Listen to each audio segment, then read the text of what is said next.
આજે આપણે ધોરણ 7ના હિન્દી વિષયની સ્વાધ્યાય પોથીના પાઠ 6 માલવજી ફૌજદારના પ્રશ્નોનું સંપૂર્ણ સોલ્યુશન મેળવીશું। प्रश्न 1 अ निम्नलिखित प्रश्नों के सही विकल्प चुनकर बॉक्स में सही का निशान कीजिए। 1 शब्दार्थ की सही जोड़ पहचानिए। अगाध यानी गहरा। 2 मालव जी को जीवनदान मिला क्योंकि वह शिवाजी की परीक्षा में सफल हुआ था। 3 प्राण न्योछावर करना मुहावरे का सही अर्थ होता है जीवन समर्पित करना। 4 शिवाजी को मालव जी के बारे में क्या विश्वास था? यह बालक मातृभूमि की सेवा में कोई कसर नहीं छोड़ेगा। 5 मालव और उसकी माता को क्या तकलीफ थी? दोनों को पेट भर अन्न नहीं मिलता था। 6 वर्तनी की दृष्टि से सही शब्द ढूंढिए। मातृभूमि। 7 शिवाजी ने मालव की चाल ढाल से क्या जाना? वह वीर पुत्र और सत्यवादी है। 8 मालव जी मरने से पहले क्या करना चाहते थे? अपनी माता का दर्शन। 9 शिवाजी ने मालव जी को जीवन दान दिया। रेखांकित मुहावरे का अर्थ क्या होता है? जीवन दान दिया मतलब कि जिंदा जाने देना। प्रश्न 1 ब निम्नलिखित उक्ति कौन किससे कहता है लिखिए। 1 तुम कौन हो वत्स? यह वाक्य शिवाजी मालव जी से कहते हैं। 2 एक बात की भीख मांगता हूँ। यह वाक्य मालव जी शिवाजी से कहते हैं। 3 मैं तो इसकी वीरता और साहस पर मुग्ध हूँ। यह वाक्य तानाजी शिवाजी से कहते हैं। 4 तुम्हारे ही जैसे सेना नायकों पर भारत माता गर्व करती है। यह वाक्य शिवाजी तानाजी से कहते हैं। 5 जब तुम्हें इतना कष्ट था तब तुम मेरे पास क्यों नहीं आए? यह वाक्य शिवाजी मालव जी से कहते हैं। 6 महाराज एक बालक आपसे मिलना चाहता है। यह वाक्य दरबान शिवाजी से कहता है। 7 महाराज यह शरीर आपका है। यह वाक्य मालव जी शिवाजी से कहते हैं। 8 मैं तुमसे यही आशा करता हूँ। यह वाक्य शिवाजी मालव जी से कहते हैं। 9 मैं मातृभूमि की सेवा से कभी पीछे न हटूंगा। यह वाक्य मालव जी शिवाजी से कहते हैं।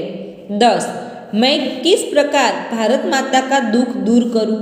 यह वाक्य शिवाजी मालव जी से कहते हैं। प्रश्न 2 अ कोष्टक में से समानार्थी शब्द ढूंढकर उत्तर लिखिए। तत्पर यानी तैयार। कष्ट यानी दुख। मुग्ध यानी मोहित। पर्याप्त यानी काफी। शिशु यानी बालक। दुभर यानी कठिन। दायित्व यानी जिम्मेदारी। प्रतिष्ठा यानी सम्मान। प्रश्न 2 ब दिए गए शब्द समूह के लिए एक शब्द पंखुड़ियों में लिखिए। सत्य बोलने वाला यानी सत्यवादी। 2 भारत में रहने वाला भारतीय। 3 बड़ों की आज्ञा मानने वाला आदर्श। 4 जो आज के जमाने का हो आधुनिक। 5 अच्छे आचरण वाला सदाचारी। 6 जो भय रहित हो निर्भीक। 7 स्वामी की सेवा करने वाला सेवा। प्रश्न 3 निम्नलिखित शब्दों का प्रयोग इकाई के जिस वाक्य में हुआ हो उस वाक्य को लिखिए। 1 विश्वास मेरा विश्वास है कि मातृभूमि की सेवा में यह बालक कोई कसर नहीं रखेगा। 2 मुग्ध मैं उसकी वीरता पर मुग्ध हूँ। इतनी छोटी अवस्था और इतना साहस। 3 चिंता रात दिन मैं इसी चिंता में रहता हूँ कि किस प्रकार भारत माता का दुख दूर करूँ। 4 दर्शन मरने से पहले मैं अपनी पूजनीय माता का एक बार दर्शन करना चाहता हूँ। 5 न्योछावर मेरे पिता आपकी सेना में सिपाही थे। उन्होंने देश की रक्षा के लिए अपने प्राण न्योछावर कर दिए। 6 सत्यवादी तुम्हारी बातों और चाल ढाल से जान पड़ता है कि तुम वीर पुत्र हो सत्यवादी हो। 7 दुभर आज 3 महीनों से हम दोनों को पेट भर अन्न मिलना दुभर हो गया है। 8 समस्त मेरी माँ की देखरेख का समस्त भार आप अपने ऊपर ले लीजिए। 9 प्रतिज्ञा मैं प्रतिज्ञा करता हूँ कि जब तक इस शरीर में जान है मैं कभी मातृभूमि की सेवा से पीछे न हटूंगा। 10 शरीर। मालव जी ने प्रतिज्ञा की कि जब तक इस शरीर में जान है वह मातृभूमि की सेवा करेंगे। प्रश्न 4। नीचे दिए गए उदाहरण के अनुसार सितारों में से सही विरुद्धार्थी शब्दों की जोड़ बनाए एवं वाक्य में प्रयोग कीजिए। उदाहरण: सुख दुख। सुख, सुख में हम चैन से जी सकते हैं। दुख, दुख में हम चैन से जी नहीं सकते। एक इंसान तो हैवान। वाक्य: इंसान दूसरों की मदद करता है, हैवान दूसरों को नुकसान पहुंचाता है। 2 बलवान तो निर्बल। वाक्य: बलवान व्यक्ति दूसरों की रक्षा कर सकता है, निर्बल व्यक्ति स्वयं की रक्षा करने में असमर्थ है। 3 आरंभ अंत। वाक्य: हर यात्रा का एक आरंभ होता है, एक दिन उसका अंत भी होगा। 4 स्वतंत्र तो परतंत्र। वाक्य: स्वतंत्र व्यक्ति अपने निर्णय स्वयं ले सकता है, परतंत्र व्यक्ति दूसरों पर निर्भर रहता है। 5 परिश्रमी तो आलसी। वाक्य: परिश्रमी व्यक्ति जीवन में सफलता प्राप्त करता है, आलसी व्यक्ति असफल रहता है। प्रश्न 5 शब्दों को सही क्रम में रखकर अर्थपूर्ण वाक्य लिखिए। 1 मेरे पिता आपकी सेना में सिपाही थे। 2 मैं आपकी हत्या करने के लिए यहाँ आया था। 3 जो बात सत्य है उसे मैं अवश्य बता दूंगा। 4 फिर तुम्हारे मन में क्या बात थी। 5 शिवाजी प्रेम भरी दृष्टि से उसकी ओर देख रहे थे। प्रश्न 6 प्रश्नों के उत्तर लिखिए। 1 मालव जी को किसने धन का लालच दिया। जवाब: मालव जी को एक सैनिक ने धन का लालच दिया था। उसने शिवाजी की हत्या करने पर धन देने का वादा किया था। 2 मालव जी ने क्या प्रतिज्ञा ली। जवाब: मालव जी ने प्रतिज्ञा ली थी कि वह अपनी माता से मिलकर जल्दी वापस लौटेगा और मृत्यु से बचने के लिए झूठ नहीं बोलेगा। 3 मृत्युदंड के पहले बालक ने कौन सी भीख मांगी। जवाब: मृत्युदंड के पहले मालव जी ने अपनी माता का दर्शन करने की भीख मांगी थी। 4 कष्ट होने पर भी मालव जी शिवाजी के पास क्यों नहीं गए। जवाब: मालव जी ने सोचा कि शिवाजी का कर्तव्य है कि वह उसके पिता के परिवार की देखभाल करे, इसलिए वह स्वयं शिवाजी के पास नहीं गए। 5 शिवाजी बालक की परीक्षा लेने के बाद क्या करना चाहते थे। जवाब: शिवाजी ने बालक की वीरता की परीक्षा लेने के बाद उसे मृत्युदंड से मुक्त करके अपनी सेना में भर्ती करने का निर्णय लिया था। 6 तुम इस एकांकी को और कौन सा शीर्षक देना चाहोगे। जवाब: मैं इस एकांकी को वीरता और साहस का परीक्षण या मातृभूमि के प्रति श्रद्धा जैसे शीर्षक देना चाहूंगी। प्रश्न 6 प्रश्नों के उत्तर विस्तार से लिखिए। 1 शिवाजी ने कौन सा स्वप्न देखा। जवाब: शिवाजी ने एक भयानक स्वप्न देखा था जिसमें वह अपनी मृत्यु को महसूस कर रहे थे और अचानक उनकी आंखें खुल गई, इससे वह चौंक कर उठ गए। 2 अपनी हत्या के बारे में शिवाजी ने कौन कौन सी शंकाएं व्यक्त की। शिवाजी ने मालव जी से पूछा था कि वह क्यों उसकी हत्या करना चाहता है। क्या वह शिवाजी को मारकर मराठा साम्राज्य का मालिक बनना चाहता है। शिवाजी ने उसे कोई हानि पहुंचाने की चेष्टा की थी। क्या शिवाजी ने कभी राष्ट्र की प्रतिष्ठा पर धब्बा लगाया है।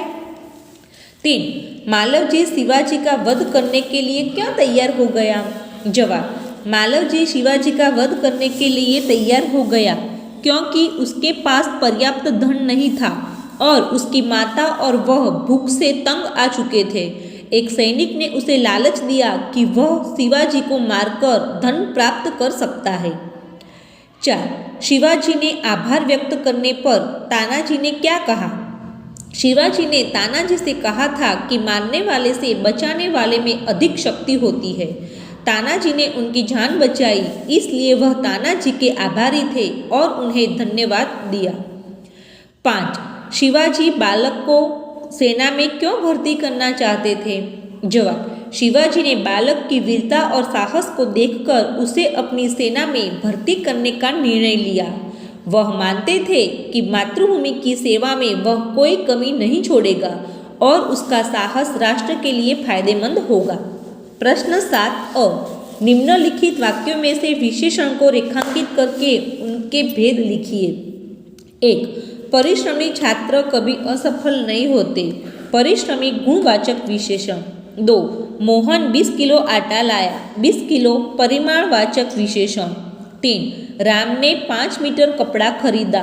5 मीटर परिमाणवाचक विशेषण। 4. 25 छात्रों ने सही उत्तर लिखा। 25 परिमाणवाचक विशेषण। 5. दीपावली पर हमने बहुत मिठाई खरीदी। बहुत परिमाणवाचक विशेषण। 6. रेशमा के पास 3 किताबें हैं। 3 संख्यावाचक विशेषण। 7. कुछ लड़के बगीचे में खेल रहे हैं। कुछ परिमाणवाचक विशेषण। 8. माँ ने चाय में थोड़ा दूध डाला। थोड़ा परिमाणवाचक विशेषण। 9. वे लड़के शोर मचा रहे हैं। वे सार्वनामिक विशेषण। 10. वह लड़की पढ़ रही है। वह सार्वनामिक विशेषण। प्रश्न 7 ब निम्नलिखित विशेषणों को गुणवाचक, संख्यावाचक और परिमाणवाचक विशेषण में वर्गीकृत कीजिए। गुणवाचक विशेषण मेहनती, पुराना, कमजोर। संख्यावाचक विशेषण पहली कक्षा, 3 किलो, दुगुना, 1 मीटर। परिमाणवाचक विशेषण थोड़ा, सब। प्रश्न 8 परिच्छेद का मातृभाषा में अनुवाद कीजिए। यहाँ हमें एक परिच्छेद दिया गया है, इसको हमें हमारी मातृभाषा यानी कि गुजराती में अनुवाद करना है। મારા પિતા તમારી સેનામાં સિપાઈ હતા. તેમણે દેશની રક્ષા માટે પોતાના પ્રાણ ન્યોછાવર કરી દીધા. આજે તેમને મૃત્યુ થયાને 2 વર્ષ થઈ ગયા છે. હાલમાં ઘરમાં હું અને મારી માતા માત્ર 2 જ જીવંત છે. છેલ્લા 3 મહિનાથી અમને પેટ ભરાઈને અનાજ મળવું મુશ્કેલ થઈ ગયું છે. આ દુનિયામાં માનવી બધું સહન કરી શકે છે, પરંતુ પેટની ભૂખ સહન કરી શકતો નથી. હું આ વિચારમાં બેસેલો હતો કે એક સૈનિક મારા પાસે આવ્યો અને મને કહ્યું કે જો તું શિવાજીનો વધ કરી દઈશ તો હું તને ધન આપીશ. મહારાજ, આ લાલચમાં પડીને હું તમારી હત્યા કરવા અહીં આવ્યો હતો, પરંતુ અચાનક તે જ સમયે તમારી આંખો ખુલી ગઈ. प्रश्न 9 प्रश्नों के उत्तर लिखिए। 1. देश की रक्षा के लिए लड़ने वाले सैनिक युद्ध में आहत हुआ है। वह अंतिम सांस ले रहा है। वह क्या सोचता होगा, लिखिए। जवाब। देश की रक्षा के लिए लड़ने वाला सैनिक जब युद्ध में आहत होकर अंतिम सांस ले रहा होता है तो वह अपने कर्तव्य की भावना से अभिभूत हो सकता है। वह सोच सकता है कि मेरे प्राण निकल रहे हैं, लेकिन मैंने अपना कर्तव्य निभाया। मेरे देश की मिट्टी की रक्षा करते हुए मैं अपनी जान की आहुति दे रहा हूँ। मेरे साथियों ने भी अपनी जानों का बलिदान दिया और हमारी मातृभूमि सुरक्षित रहे, यही मेरी अंतिम इच्छा है। अब मुझे शांति मिली है क्योंकि मैंने अपने देश के लिए अपना सब कुछ दे दिया। अगर मेरी मौत से देश को कुछ लाभ हो सकता है तो मुझे कोई अफसोस नहीं है। मैंने अपनी मातृभूमि की सेवा में जीवन को समर्पित किया। उसकी सोच में देश प्रेम, सम्मान और बलिदान की भावना सर्वोपरि होती है। वह अपने परिवार और अपने देश के भविष्य के लिए शांति की कामना करता होगा। 2. भिन्न भिन्न क्षेत्रों में महत्वपूर्ण योगदान देने वाली किसी एक नारी का फोटो चिपकाकर उसके बारे में लिखिए। इंदिरा गांधी भारतीय राजनीति की एक प्रमुख हस्ती थी, जिन्होंने भारत के पहले और सबसे प्रभावशाली महिला प्रधानमंत्री के रूप में कार्य किया। उनका योगदान न केवल राजनीतिक दृष्टि से था, बल्कि उनके द्वारा उठाए गए कदमों ने देश के विकास में महत्वपूर्ण भूमिका निभाई। उनकी नेतृत्व क्षमता, साहसिक फैसले और समाज में महिलाओं के अधिकारों के प्रति जागरूकता बढ़ाने का कार्य महत्वपूर्ण था। उन्होंने 1971 के भारत पाकिस्तान युद्ध के दौरान भारतीय सेना का नेतृत्व किया, जिससे भारत की विजय सुनिश्चित हुई और बांग्लादेश का गठन हुआ। इसके अलावा उन्होंने हरित क्रांति को बढ़ावा दिया, जिससे भारतीय कृषि में एक नई दिशा मिली और देश में खाद्य सुरक्षा सुनिश्चित की। इंदिरा गांधी का जीवन एक प्रेरणा है, जो यह दर्शाता है कि महिलाएं किसी भी क्षेत्र में प्रभावशाली कार्य कर सकती है और समाज में बदलाव ला सकती है। प्रश्न 10, सोचकर उत्तर लिखिए। आप बड़े होकर शिवाजी की तरह बनना चाहते हैं, क्यों? हाँ, मैं बड़े होकर शिवाजी की तरह बनना चाहती हूँ। शिवाजी ने अपनी वीरता, साहस और दया से एक आदर्श स्थापित किया है। उनका नेतृत्व, राष्ट्र प्रेम और कमजोरों को प्रति सहानुभूति हमें प्रेरित करती है। उनकी तरह एक महान और दयालु नेता बनकर देश की सेवा करना मेरा उद्देश्य होगा। 2, अगर आप मालव जी की जगह होते तो क्या करते, क्यों? अगर मैं मालव जी की जगह होती तो मैं शिवाजी की हत्या करने का विचार कभी न करती। बजाय इसके मैं अपनी कठिनाइयों के बारे में उनसे सहायता मांगती। जो तमने मारो आ विडियो गम्यो होय तो एने लाइक, शेर अने सब्सक्राइब करवानुं भूलता नहीं। तो आवा नवा विडियो मेळवता रहो अने जोता रहो। Thank you.